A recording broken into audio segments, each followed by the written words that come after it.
horta beertan waa beertii wasiir Fariid Ilaahay u naxariisto aniguna waxaan ahay wiilkiisii alxamdulillah shaqo fiican buu odayga waday alxamdulillah horta Ilaahay u naxariisto asaga uu ka geeriyooday laakiin labadii bilood ee hadda uu mootana oo soo dhaaftay alxamdulillah shaqada meeshiisii baan ka soo wadnay beertana waxa la beeray markii uu noolaaban bilowgeeda beernay insha Allah ayadoo wali aan saa u soo bixin uu ka geeriyooday laakiin hadda alxamdulillah baraka badan buu uga tagaan u maleynaya bahashan waxaan beernay 3 July ee sanadkan waxaan aragnay waxa weeyaan bahashan waxaanu ka tirinay badis 800 oo badis in just one branch which is one tree I mean marka hal geedo 800 oo badis laga helay halkan baan ku arkaynaa alxamdulillah bahashina waa tana waxaan rabnaa inaanu idinkana nagala qayb qaadataan aanana la aragtaan bahashan geedkan waxa la beeray 3 July baadiska kale way ka badeen ma garanayno waay ma dhulka keenay ma ciida keenaysa inagoo ka helnay baadis waxa la yiraahdaa bahashan waxa ku dhex jirta sinsintii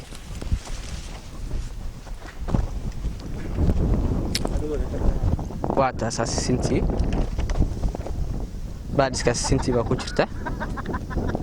marka waxaanu ka helnay 800 oo xabo oo noocan ah oo ka soo baxaysa hal geed وجانا ولي هره لو arag marka waxaan la jeclaysan inaan la soo qaybsano experience-ga meeshan ka helnay iyo nafaqada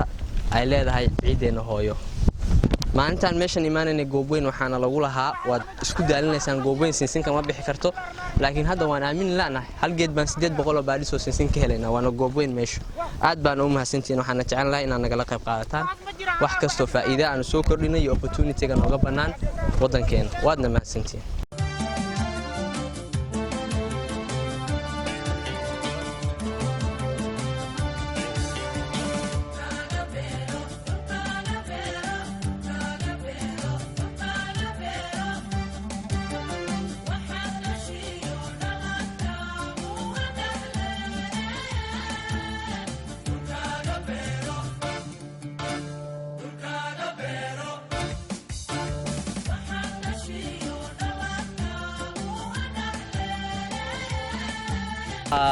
maanta noo aragtaan alxamdulillah mashruuci aan wadno noo soo gabagaboobay sida aragtaan sinsintan hadda meeshan ku aragtaan waa sinsin u diyaara in la harvest gareeyo aad baan maanta u faraxsanahay missionkeena waa noo hirgalay waxaan leenahay Soomaaliya waa inay ku soo dhawaada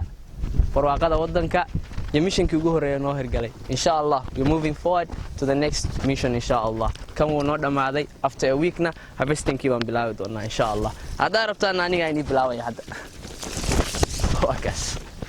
وما سنتين بسم الله الرحمن الرحيم ما أنت واحد وتوجنا قبل مشروعي مدة بنص سعودي واحد وتجده سنتان ماشان كبيرن مشروع المدة بكترنا إن شاء الله successful نقضي ونكون جولي سنة هذا واحد وتجده المرة إن شاء الله وعلى قردنا هافست كي بسودو مركا إن شاء الله وحنا لنا يدل كي نكسر دوالا نكسر دوالا thank you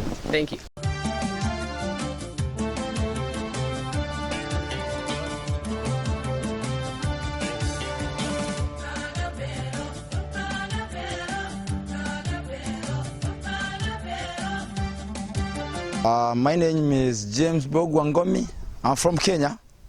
I came here in the year 2017 with Minister Farid. Then unfortunately he passed away this year. I came here as an agronomist, trying to help the local people in the farming industry. Then we were left with his son, who we were trying to do the project with him. This last time when we came, we started with the horticultural products, but right now we are doing simsim, because simsim here can do well. This product you can see here, we planted them on 18th of July, and the other one there on the other side, which was there, we planted on 3rd of July. Then the minister passed away on the 12th of July, so we were left with his son, Mohammed Jama. So we have been trying to struggle to maintain this farm, to try to teach the local people how to do their farming. But the first crop is almost ready. So right now, what we are seeing is it can do well here. So if people are giving support, how to do the thing, they can produce simsim at on a very good scale. This area is good for simsim production.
horta sidaa ogtihiin meeshan la yiraahdo goobweyn waxaa ku yaala isku darka badda iyo webiga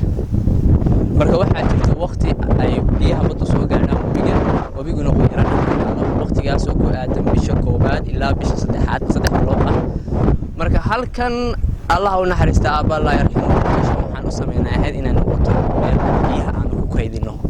3 bilood ee lagu jiro biyuhu ay dhanaanayeen si aysan shaqaduna u istaagin dadka beeralayda aysan u sugin inay biyahaasi haddana dib uga macaanaadaan waxaan u sameeynaa wartaan oo wali laakiin shaqadeedii u dhiman tahay oo qabya ay gashay maadaama gacantii nala waday hawsha oo aabo oo waxa garabka aanu ka haysanay ayadana ay geeriyootay main focuskeena wuxuu noqday horta bal intaanan taa loo gudbin inaan shaqadii dhameystirno tii beerta waan ku guuleysanay tan waan u soo laaban doonaa marka meeshan waxaan ugu talagalnay bay ahayd inay u noqoto kayd biyo waqtiga maxay ahayd oo lagu dhigan soo galo way biyo dhanaan kuma beeri kartid sidaas loo sameeyay bay beertan wartan haddana shaqo badan buu sii dhiman tahay wali insha Allah garabna waa u baahnaan doonaa way mar hore la bilaabay ahayd laakiin shaqadeedu way istaagtay maadaama aaba geeriyooday laba hawloodna ay nagu soo baxday qarashaad badan loo baahday waxay noqotay horta deal with the beerta marka hore kadib tan uu soo gaar maadaama hadda nooga bilan dhiman tahay laas wax muddo 3 bilood ah in biyuhu ama webigu uu soo dhanaanaado insha Allah waana meel u baahan maxay ahayd oo la qarash aad fara badan isagoo ku socday laakiin ku kala go'ay laakiin insha Allah waan u dhameystiri doonaa waxay caawinaysaa beeralayda aad u dhan baa isticmaali doonaa insha Allah capacity